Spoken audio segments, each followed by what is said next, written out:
告诉我，这不是你的房子，不是你的房子！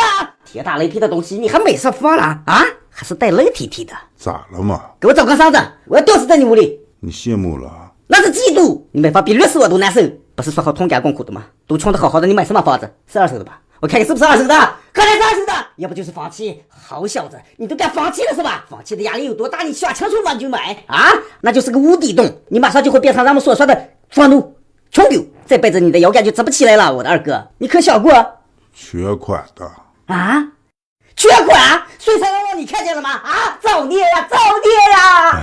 还是3色的，好家伙，2米宽的床，你就不怕睡得又短也长毛？哎呀，马桶都2个，我要尿在你马桶垫上。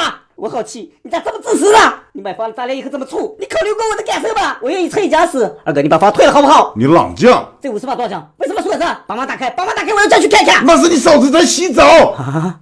我都有嫂子了。对啊，这个房子就是你嫂子给我买的。你妈妈嫂子还有没有闺蜜？刚我把桶水我都拿家手。那还是吗？咋不还是？我就喜欢有较劲的。